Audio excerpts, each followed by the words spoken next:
Om.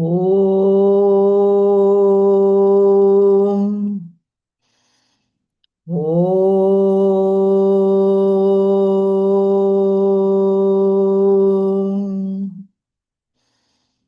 Om.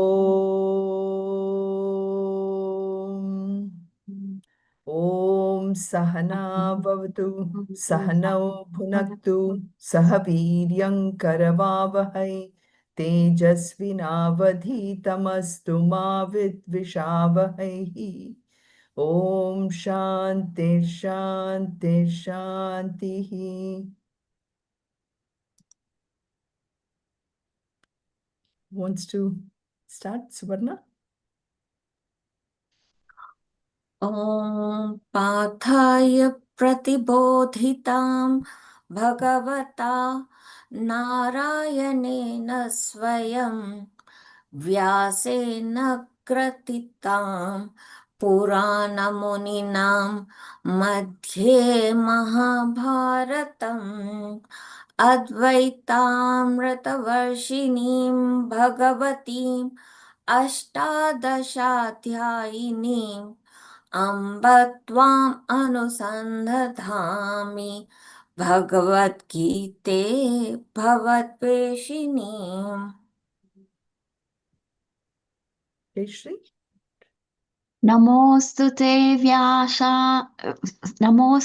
व्यास विशालबुद्धे पुल्लारविन्दायतपत्रनेत्र येन त्वया भारततैलपूर्णः प्रज्वालितो ज्ञानमयप्रदीपः प्रपन्नपारिजाताय स्तोत्रवेत्रैकपाणये ज्ञानमुद्राय कृष्णाय गीतामृदुदुहे नमः। Madhuri, you want? वसुदेवसुतं देवं कंसचाणूरमर्दनं देवकी परमानन्दं कृष्णं वन्दे जगद्गुरुम् Chandra? Chandra. Or you Okay. can continue too, Madhuri. सर्वधर्मान्यपरित्यज्य मामेकं शरणं व्रज अहं त्वां सर्वपापेभ्यः मोक्षयिष्यामि मा शुचः. So, as you would have seen the notice on the WhatsApp group, our Balaji temple is starting to have a Gita Parayanam happening the second week of every month. And they want to do the entire Parayanam on a Sunday between 10 to 12. And if any of you are able to make it during that time to the temple, it would be great. I don't know if they have hybrid, I will check. But even just, I mean, any amount of time that we study Gita, it's always so much more beneficial and it's amazing. Even as we do the Paranam, there will be one or two shlokas that immediately it comes to our mind and, we kind of reflect upon it. I still remember when we used to chant the entire 18 chapters, we would have marked some very important shlokas in each chapter. And I still have that list. And if anybody wants a list, I can send that list to you too. As we're reading the 18 chapters, and as you focus on some of the very important shlokas which kind of immediately impacts us, it's amazing. To that extent, our mind goes into a state of reflection, and there's a kind of a little bit of a transformation that happens to us in looking at things differently. So if anyone is able to make it once a month, Sundays 10 to 12 to Balaji temple, that will be great. Like I said, I'll still find out if the hybrid is there, but nothing like being face to face, taking that effort to do that Parayanam. So I wanted to mention that.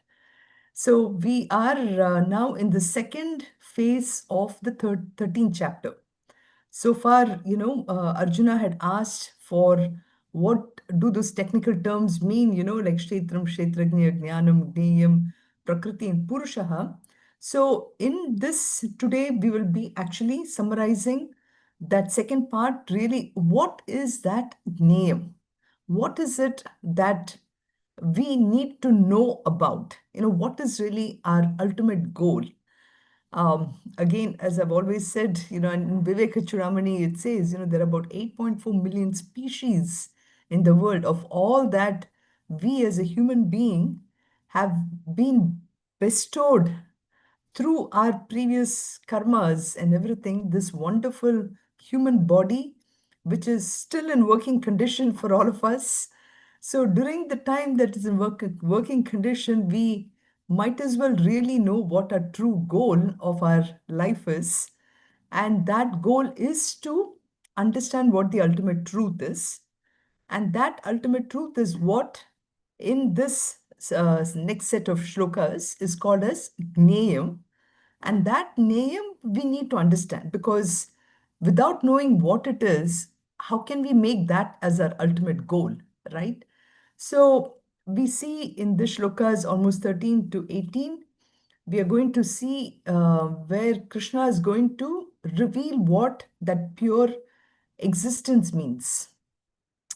And that both existence and consciousness, two very, very subtle topics which definitely cannot be seen, heard through our sense organs.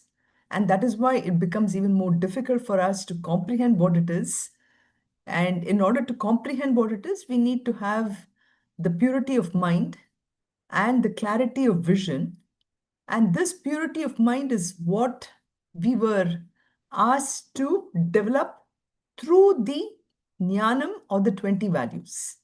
So let's assume that we have done that part. We have actually purified ourselves. Now our mind will be really ready to understand what this name is, or the ultimate truth.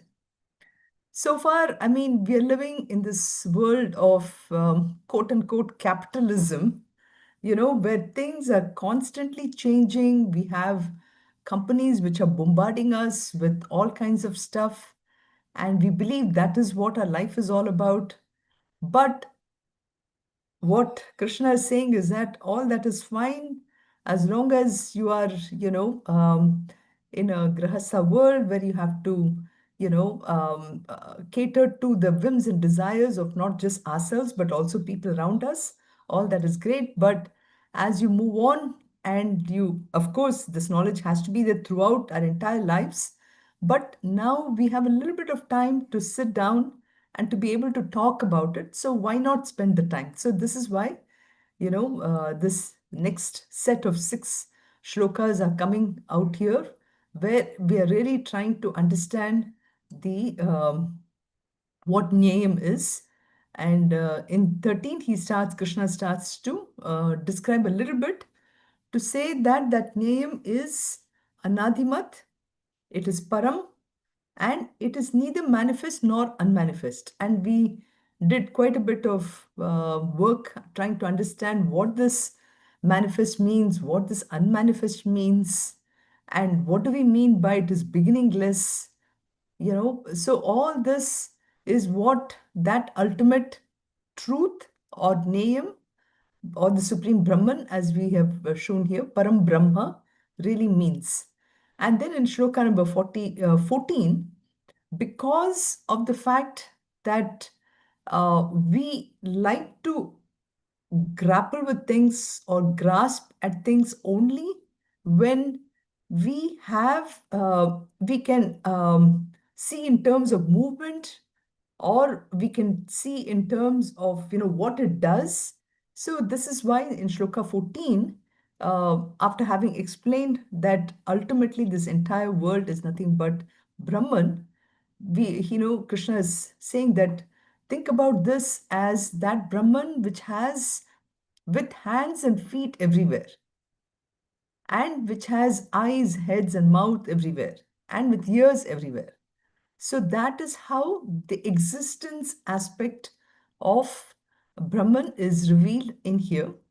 And as a simple example, we looked at electricity, because it is with electricity that everything functions in the world.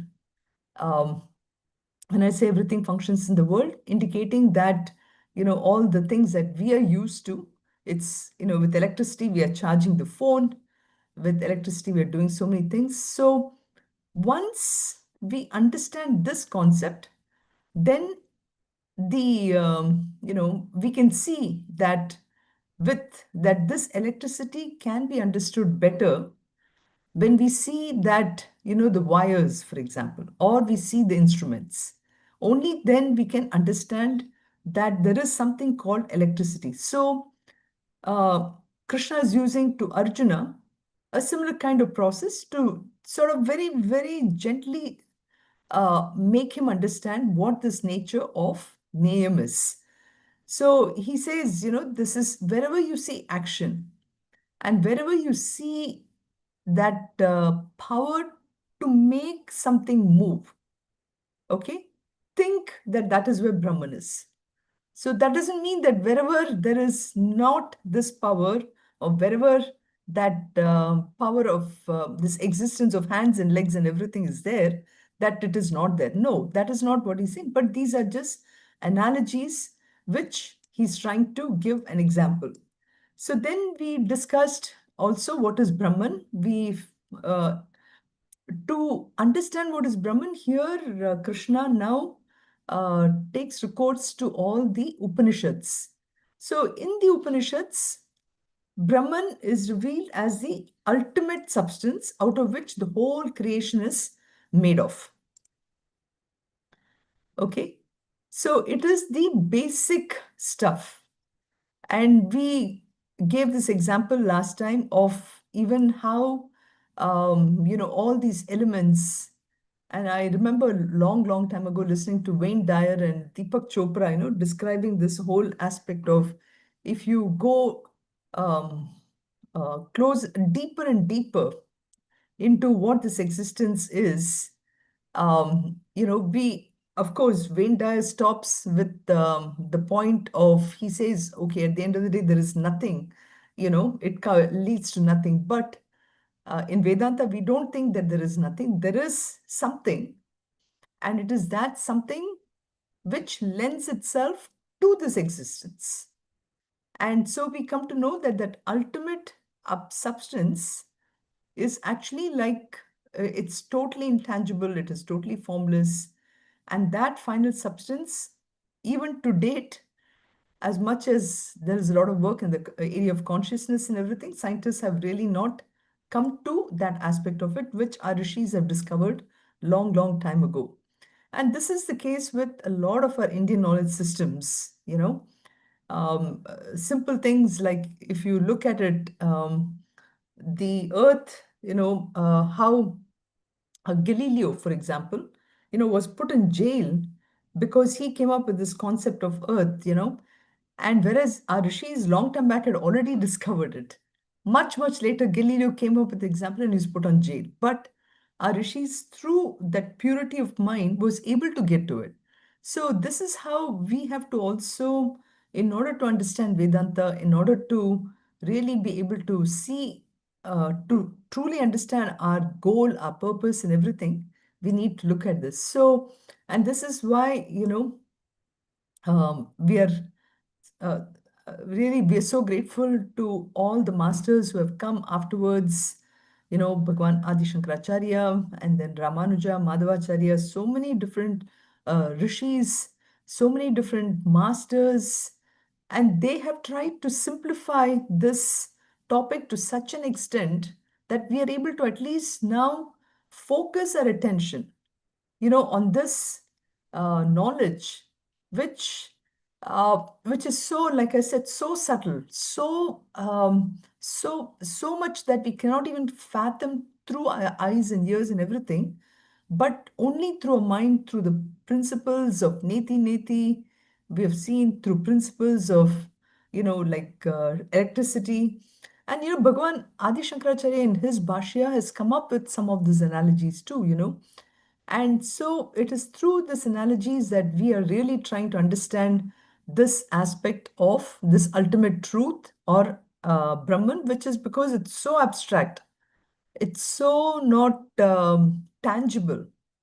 In Mandukya Upanishad, it says, Ashabdam, Asparsham, Arupam, Avyayam, all this. So this is why this shlokas are spending this time. And, we describe this through our aspects of adjective, noun, and verbs. And we gave this example last time about how this gold bangle, we are so used to focusing on the name and the forms all the time, which is why we keep going back to the store to buy more and more of gold. We don't realize that ultimately it's only gold, you know. So how does it matter whether it is in the form of round bangle or a square bangle or design bangle? It's gold, right? If we can even use some of these kind of daily examples to reflect upon each time on what this ultimate truth is, to that extent, it has ramifications, it has, the impact on so many things that we are doing. It slowly and slowly, like we discussed even 2 weeks ago, I think, as a form of meditation, if there is, well, more than meditation, probably a sense of reflection. If I can take every material which is in front of me and then sort of dissolve it in its individual components, you know, slowly and slowly, if I just practice that exercise to that extent, and this is such a simple exercise, but if I can practice that exercise of dissolving everything into its most fundamental aspect, to that extent, my mind has now gotten into a process of taking any situation, taking anything in the world, and dissolving it into that simple thing. I mean, let's say, for example, I'm working with co-workers, I'm dealing with some people, you know, instead of thinking that those people, again, the Nama Rupa example, instead of thinking, oh, this is this person, I have this kind of a relationship with that person, and, getting rid of all that aspect of relationship, getting rid of all the aspects of any other kind of form of judgment that I'm making about this person, and thinking that person is also the same divinity in front of me. Same thing with a lot of the materials. Same thing with so many different things.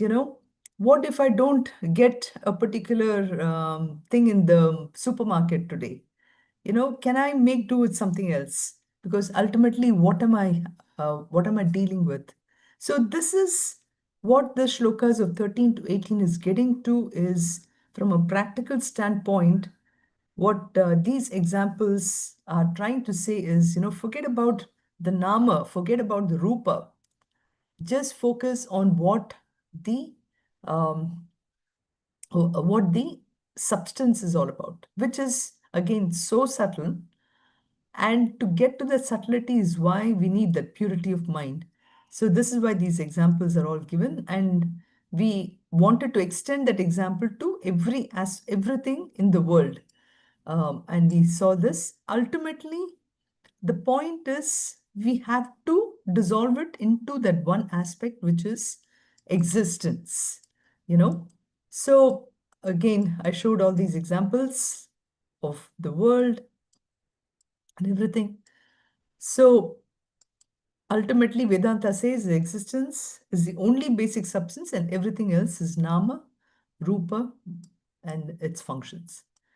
So then this question comes is, how can I really experience this pure, this one? And this is why that exercise that I gave can really work. And this other analogy with, Bhagwan Shankaracharya brings this example quite a lot in so many different ways, is this aspect of the dreams. And, in a dream, for example, if I look at it, it's not as if so many different people have walked into my life or walked into my mind, It is me alone through whatever impressions that I've gathered during the waking state. I'm now, creating all this drama that is happening. And the whole thing just dissolves into almost nothingness when I wake up, right? So this is how Shankaracharya also talks about how our life is all about. It's at the end of the day, it is nothing but a whole dream where we are all like, on autopilot mode. We're just going through it. And even if I don't think, even if I don't do anything, our life will just go on, you know. And this is the thing that sometimes, when we reflect upon it, um, if we look at our own lives, and if we were to really write down a journal every day, we will see how almost 90 to 95% or even more, our lives are really, we do it in autopilot mode, you know. So we just do the way we are conditioned all the time. And in many ways, that's what the dreams are also. It is a conditioned mind that is throwing out all these, um, uh, you know, or actually, if we analyze dreams from that point, we can see, no two dreams are alike, too. Why is that? It's because, we live in a world of so many variables, so many different ways in which things are happening.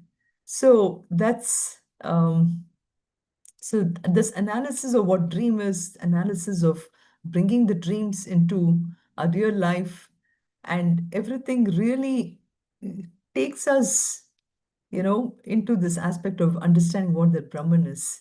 So then in Shloka 15, we talked about that, Sarvendriya Guna Abhasam, Sarvendriya Vivarjitam, Asaktam Sarvabhrit Chaiva, Nirgunam Guna Bhoktricha. So again, more description of that ultimate reality. So it sounds pretty contradictory here, right? It says Sarvendriya Guna Abhasam. It is known by the functions of all the senses, yet not known by all the senses. Okay. So it's almost like the power of this Lord of knowing. Up till 14, we saw the power of existence. Here, this aspect of consciousness is, being discussed. So this supreme consciousness is one that knows through the senses, yet not known. It is unattached and yet supporting all. It supports everything that exists. Just like, for example, like we talked about even last time, how this table, there's a cloth which I have on top of this table here. And this tablecloth, is resting on the table, but the table remains untouched by it. It's always kind of, separate. It's kind of aloof. So this is how the quality we have to think about. It's unattached, and yet sarva brit chaiva, it's supporting all. It is devoid of qualities, and yet is their experiencer. All these words, we have to reflect upon it in the sense, here we are saying then that is it that Brahman which is experiencing everything? Yes and kind of no, I would say. Yes, ultimately it is that Brahman, which of course in common parlance we would say God, it is that God who knows everything that is going on. And that's why it says it is their experiencer. For us, we know that in order to experience anything, and to know that we're experiencing something, we need all of five sense organs, correct? So, but at the level of the reality God, there is no such physical organs. These physical organs are needed for us to experience and to see, and only when I see, I believe it, right? So that's the aspect which he's talking about, is that although it is without any qualities or without any of those physical this one, yet it is uh, able to experience everything that's going on. Okay. So all this is what we said. So Sarvendriya Gunabhasam, Sarvendriya Vivarchitam, this existence and the consciousness is there all the time. And it is because of that existence and consciousness that we are able to experience the color, we are experiencing sound, and so everything connected with the five sense organs. So I will just take a short break here and ask so far, I mean, how would each one of us understand what the Brahman is for ourselves?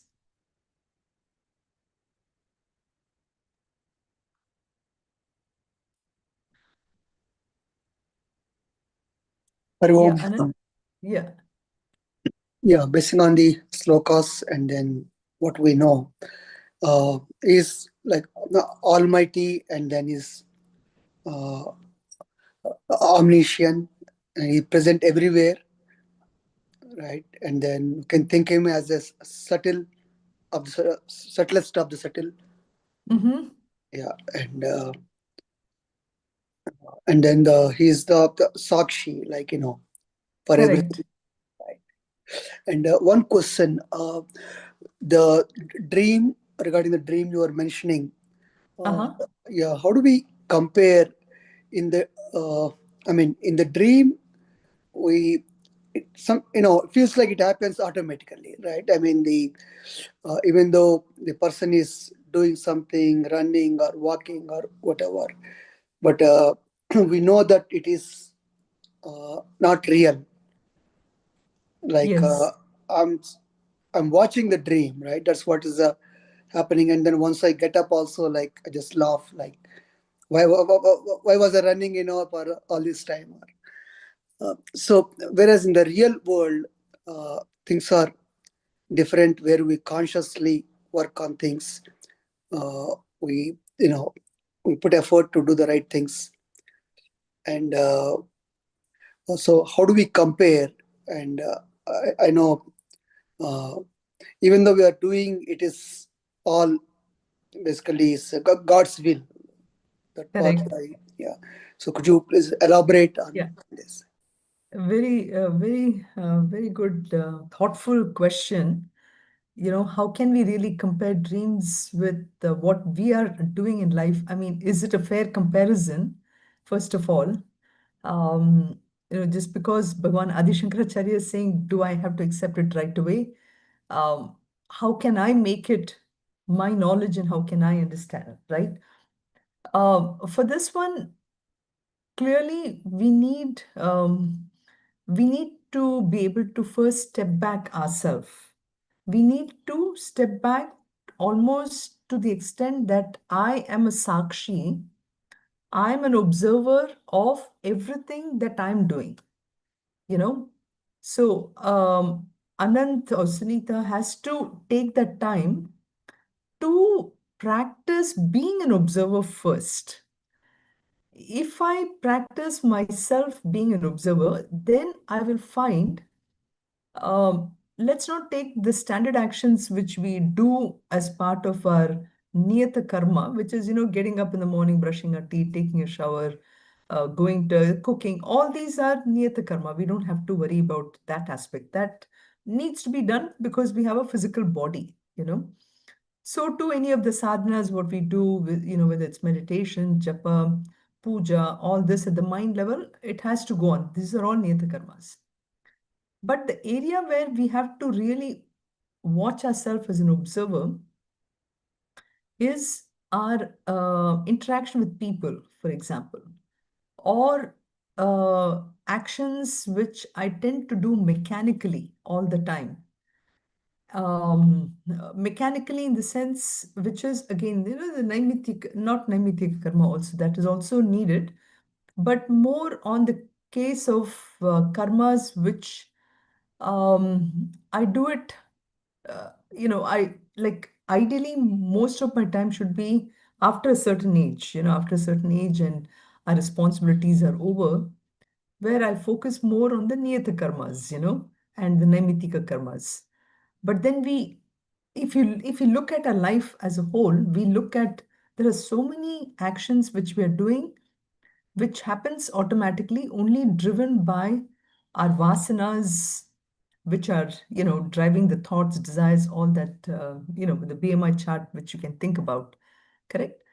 So we need to slowly and slowly start to reduce the amount of actions which we are doing, not keep running around as we always did. We have to slow down. There is just no question about it. And as we slow down, our mind now gets into a little more of a state of observing our actions. And when we observe our actions, we will see how so many of things are being done in an autopilot mode or automatic thing. And when certain things happen in our day-to-day life, in our situations, for example, suddenly from somewhere, somebody would have come and told me something which, if I did not get into the state of being an observer, I will automatically, immediately react back.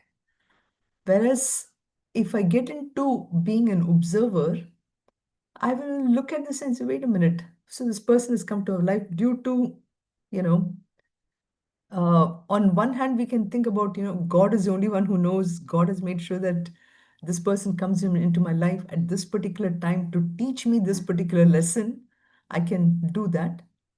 But the same thing, if truly, if my mind is so pure, I can see these things happening and I can see that I am not that person who's doing this. So that's what the observer principle comes to, right?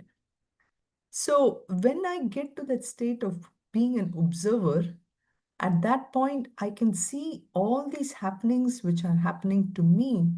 Also, just like in a dream, you know, these things are happening, and yet I am not in them, that chapter 9, shlokas 5 and 6, I think, or 4 and 5.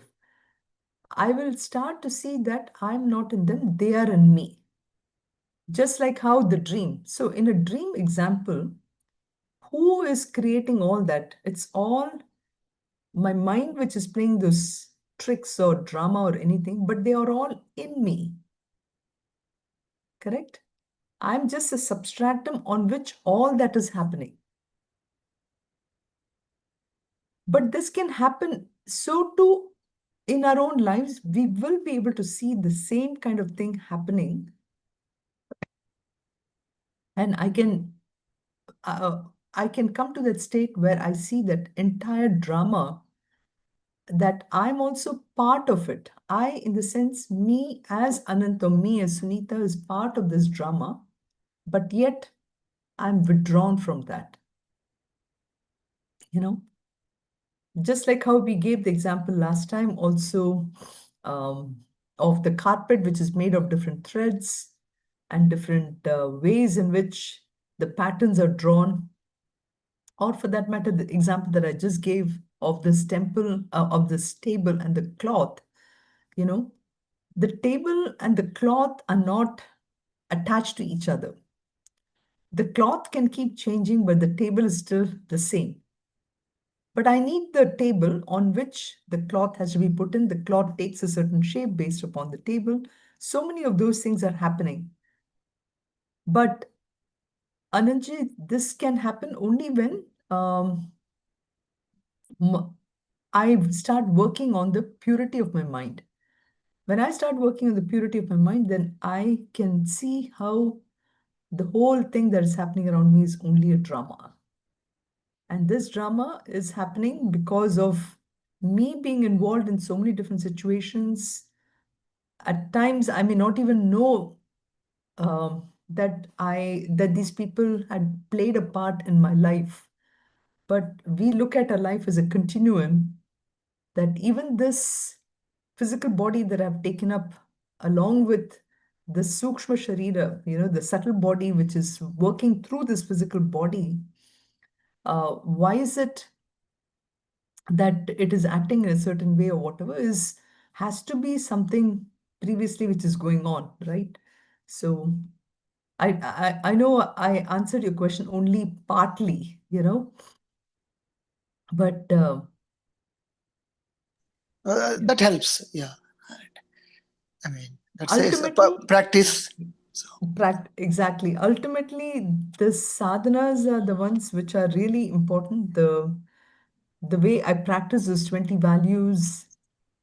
And of course, there are so many concepts even within Bhagavad Gita, which we've already seen, the three gunas to understand the world, about how these gunas, from a behavioral standpoint, how that can also change the way I'm looking at the world. So many sadhana chatushtaya, each one of them are really things that we need to practice to improve the purity of our mind. And when the purity of mind happens, I will look at the whole world as a dream.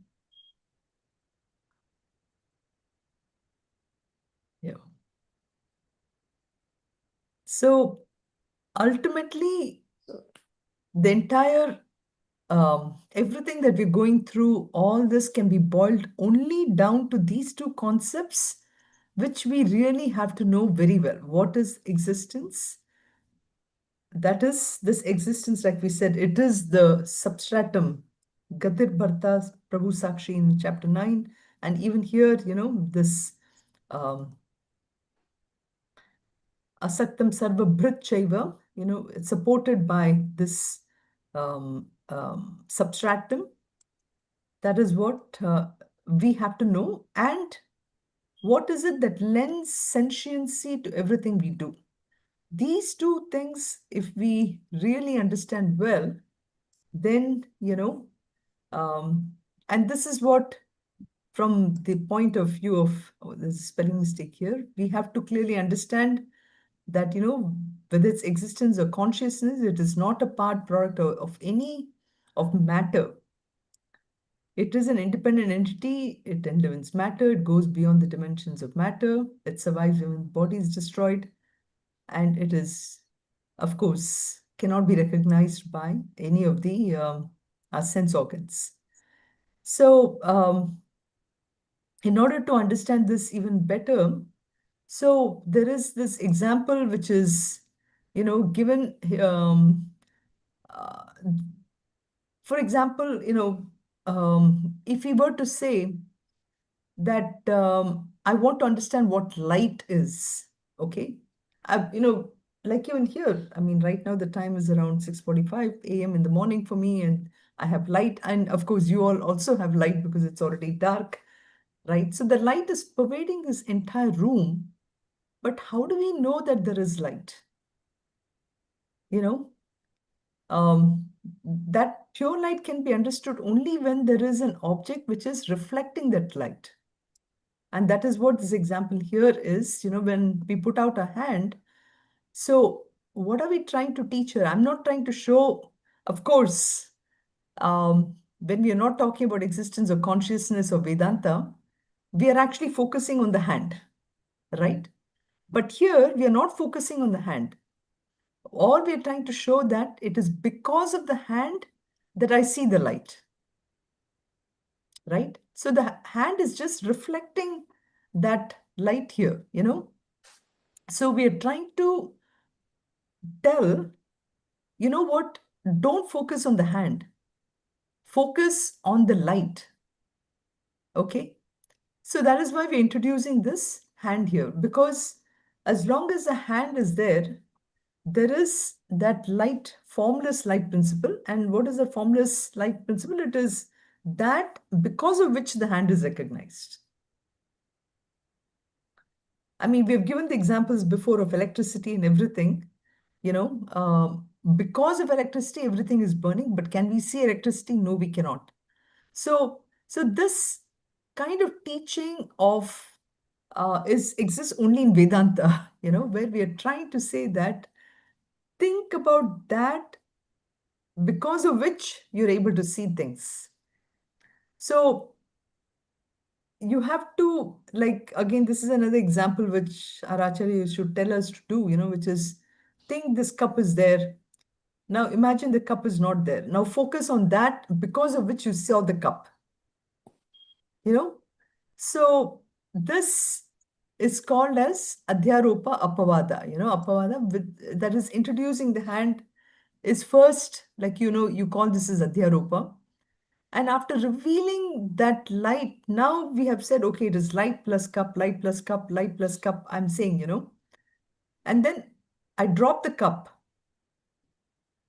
I focus on the light. I focus on the light, So that's this example which is trying to say that ultimately it is that existence which is everywhere. It is that consciousness. It is because of it that everything else become known. This other example that is, like Swami Chinmayananda would give this example. So I've heard even Swami Tejomananji referring to this, which is, suppose we say, just get me some water. And then you go and you bring this cup of water, But then, I said, I need water. What are you doing? You're bringing this cup, So then you ask, why did you bring this cup? So the idea is that you need the cup to get the water, right? But you're not going to eat the cup or you're not going to drink the cup. You're going to actually drink the water. So ultimately, what is most important? It is the water, not the cup. But we have trained our senses constantly only to think about the forms, the cup. We're not trained to think of that water. It's so automatic. If there is a name, if there is a form, our mind will go to it. I need to now undo that whole thing. Like Bhagavan Ramana Maharshi would say, go back from where you came, do undo everything that has been done so far, So this is, the tat, and to say that ultimately you are that, you're not this form, etc. So Sarvendra Gunabhasan, this existence is all the time. It is the form of gunas, and that example is what we saw that. Then Sarva Britchaiva Asaktam. So this Sarva Britchaiva, this existence, Brahman supports everything. And how do we know that? Because it is because of that alone, every object is able to be what it is, So at the same time, it is asaktam, which is, it is free, it is totally detached. Okay. So asaktam means, basically, like I said, it's detached, but it is, it's just like our space, space supports everything. We think that the room, the walls are supporting it, but the walls are in space. I have to start to look at things in a different manner. Everything that so far I've looked, now I have to change. And that is what our lesson right now is. I need to constantly change the way I look at things. So that's what here, I kind of put ultimately, just as a sort of summary here, on how we need to move from form to the formless. So one example, of course, Shivalingam, is a representation of that formless aspect. And here, this hand, it's the superimposition example this one. So this is, so I got this from the internet. I found as a summary, it was so good. And I said, okay, let me put this here.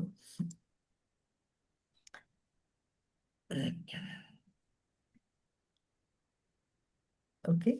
So then moving on to shloka number 16. Can I We ask you a find, question, Sunita? yes, Usha, please. So why do we need to move from the form to the formless? Because Because he's clearly yeah. saying, right, he's both manifest as well as unmanifest. Yes. So yeah, so you can focus on any aspect of it that you want. It's all Brahman.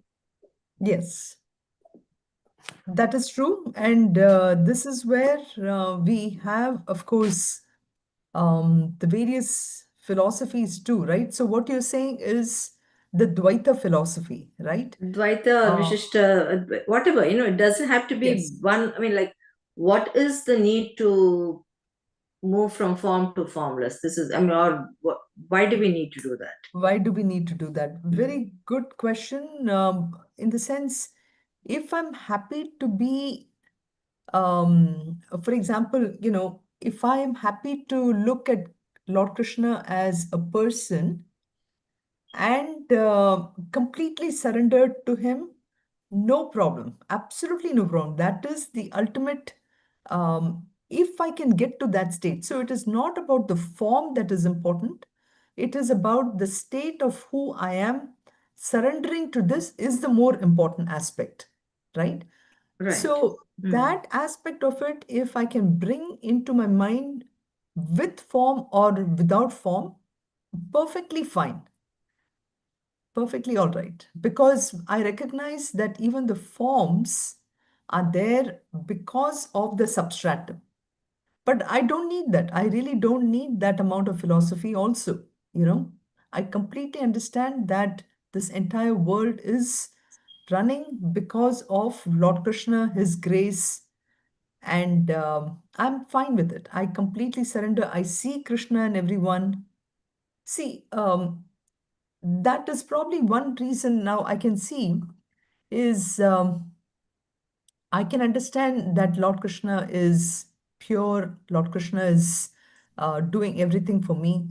But am I able to see Lord Krishna in everyone? Do we need to? Yes, we absolutely need to, because the mind tends to compartmentalize everything.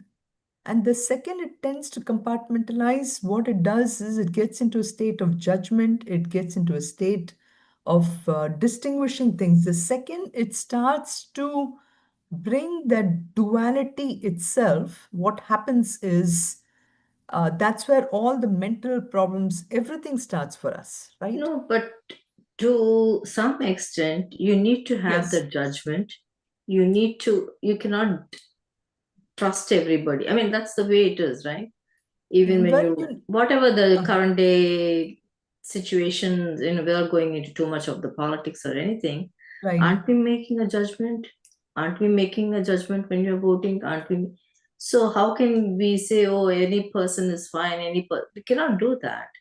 So, I mean, what I feel, I mean, I don't know. That's where this confusion for me is keeps arising. Like, am I being silly if I was stupid if I keep saying, oh, everybody's, okay, this, or, being cheated or whatever at the end of the day, you feel very bitter. But I don't know if I'm paraphrasing my thoughts. No. You're perfectly, you are definitely bringing out a very practical problem of having this kind of philosophy and seeing the practicality of this philosophy in our day-to-day events, right? That is what you're questioning, which is a very, very legitimate and very practical thing, of course. The point about it is we do have to exercise the level of judgment at a very, very superficial level. For the sake of my today's transactions, I may have to, this example that is always given, right? Which is even somebody who's meditating and, a thief is not a thief. Somebody who's running and, is running against the police or something like that, and he's asking for help, sincere help. We do tend to take a little bit of compassion and try to protect him or something, right? Provided this is this person is really sincere or whatever. Now that kind of a judgment has to be done for a situation, but in the core of our personality, we have to recognize at the end of the day that that person is also same as me, but otherwise, the mind can play tricks and take this distinction that we have too literally and build a certain level of, what should I say, a hurt or anything which stays for a long period of time. We have to recognize that I think this is a wonderful quote which either Mark Twain, it's been associated with Mark Twain or Einstein, I don't know, of that, because of the distinction in which we take different people, we face certain situations, and in that situation, we go through certain level of emotions, and we have to recognize that the solution to solve that problem that I face in the situation does not exist in that itself. I have to look at it differently in order to solve the problem, right? So that can happen only if I'm able to take a detached view of that situation. What do we do? On the other hand, we tend to take the situation quite literally, and we ascribe a certain level of motivation, all this, to that situation.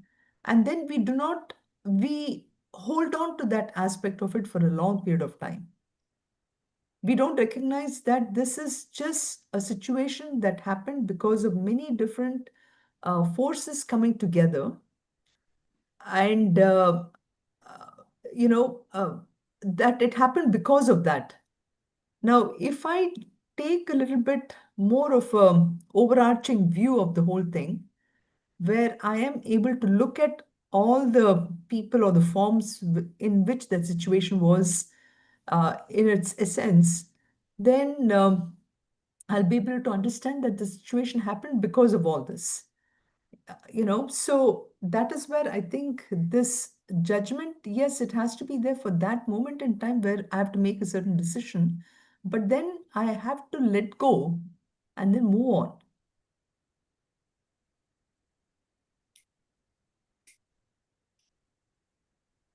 I don't know if anybody else has anything to. Karyam Sunita. And also, to add that thing, when we are doing the Dvaita, we are like talking about the existence and I am that, right? So when you are doing the In Dvaita, Advaita, you you are mean. saying that that is different and I am different. In Dvaitam, yes. Right. Right. So I don't that's see a where the problem with form and that. formless, yes. Yeah, I don't see a problem with that, because I think from the time we were, at least speaking about my upbringing, from the time I was little, I was taken to a temple and I was said, okay, like whatever, I imagined that to be the supreme God or whatever, that, the thing. So I never ever imagined that temple God and me are the same, or I was never told that or anything like that. So always Right. that's sort of ingrained in my head, maybe. So, Correct. and slowly when you learn about Advaita and all that, yeah, to some extent it's there. But again, I feel it's like, Sunita can relate to this, the wave particle dualism. It can be both. It can be this, it can be Right. that. So Correct. that kind of a thing. So Right.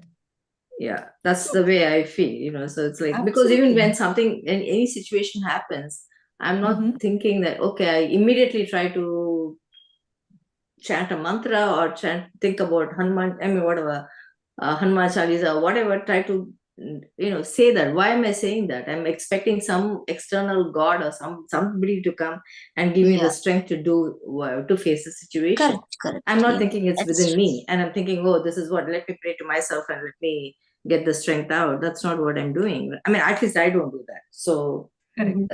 mm, No, everything what you said is perfectly in alignment with what the philosophy is talking about in terms of I do pray to Hanuman, I do pray to that God which is everywhere.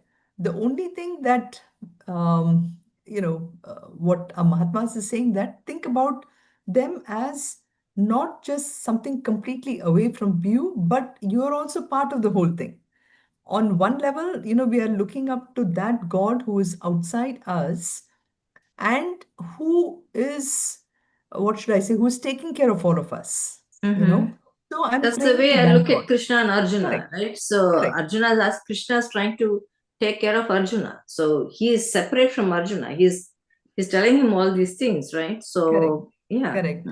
So, but Krishna is also telling Arjuna that, at the end of the day, you have to use a judgment principle in the battlefield and do his karma of fighting, correct? Right. He's not saying that, which in the beginning we saw how Arjuna was trying to justify his position by saying that, after all, they are all my people. I mean, on the same lines, we can also say, after all, they're also Brahman, so why should I kill? Correct? So that is, so what Krishna is saying is at the end of the day, based upon your own vasanas, your own this one, don't try to suppress them. Do understand who you are and perform your duty in the Absolutely. best possible way, without carrying that throughout your entire life. So take action where it has to be taken action and then leave it. Because at that moment in time, in that particular action, in that particular situation, our action is needed.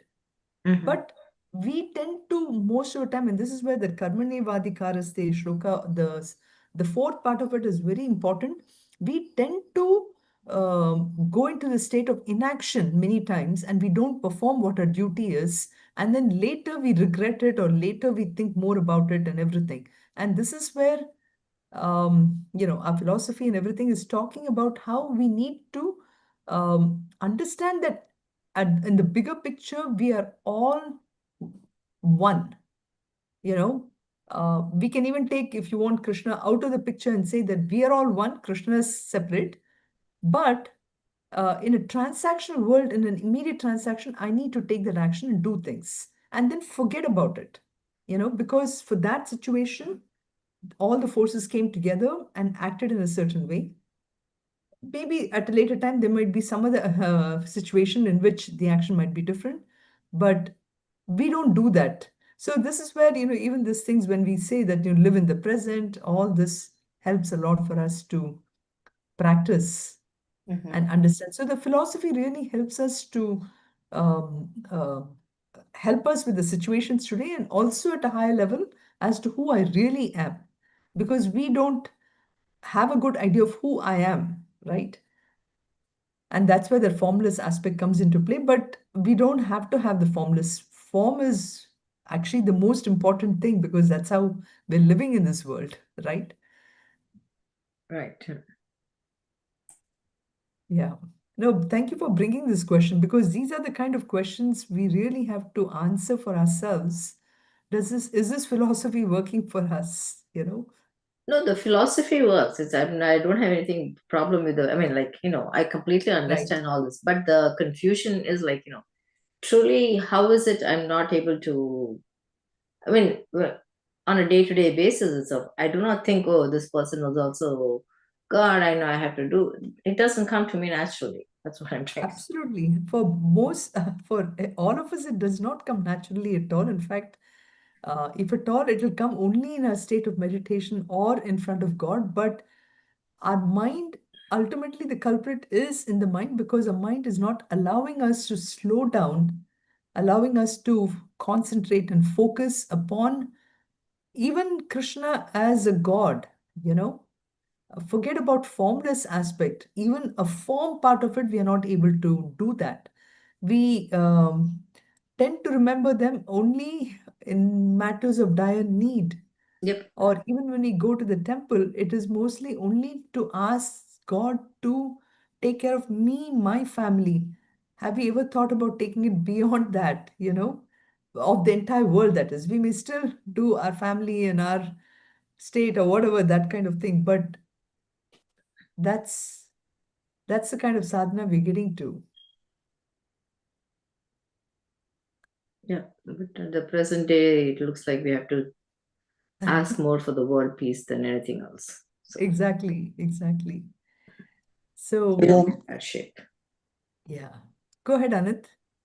Yeah. Also, for Saguna Brahma, what happens is we focus on a form, and then it would become easier to worship because it's a focus. We're focusing on an idol, a Lord that way, and Right. yeah, and then compared to that, praying Nirguna Brahma, right? It's not that easy because again the question comes, where do I focus? Where I know he's everywhere. He's formless, nameless.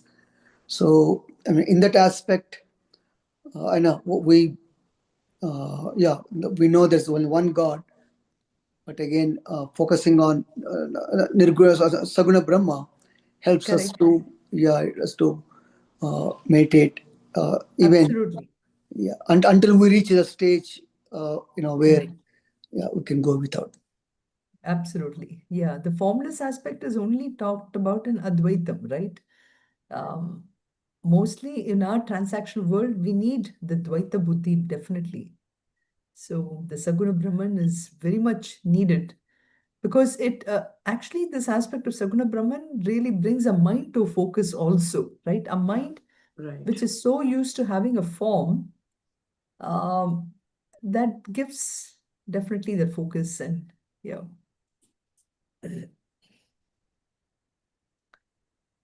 Very good discussion. I think I was hoping to finish the 16, 17, and 18 also, but Oh, we'll do sorry, I that didn't next. mean to derail No, no, you. no, no, no, no, Usha. No, no, no. I myself, because this aspect of 13 to 18 is like really the crux of Bhagavad Gita, As much as we talk about Karma Yoga being very important and everything, this aspect of so 13 to 18 is about the formless aspect. And it is important for us to recognize this formless aspect, at least um, even as a theory, if we want for now. And then, so these kind of concepts, like you can see in 16, so please do bring the questions because these questions are the ones that really helps us to, know that we are thinking more on this lines, rather than as a passive acceptance, because there should be none of those, right? So here we can take as this Advaita philosophy, like even here when it says, what is that formless aspect? So more and more we're coming into understanding the qualities, and here is durastam chantikeche, it's far away and yet near. What does that mean? So seems like there's a lot of contradictions in Advaitam, which is why Advaitam is not an easy philosophy to first even understand, leave alone practice it, leave alone, show this um, because of the subtlety, it's almost impossible to think about it. So we'll try to understand that as well next week for sure. Okay.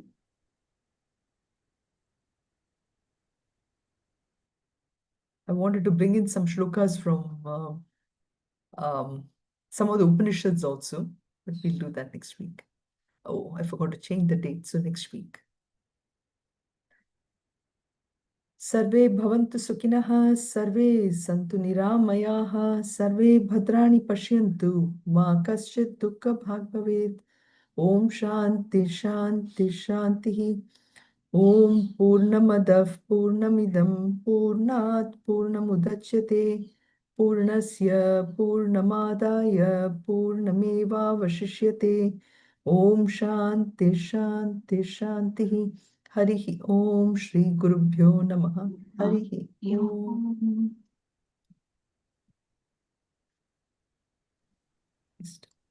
To stop the recording.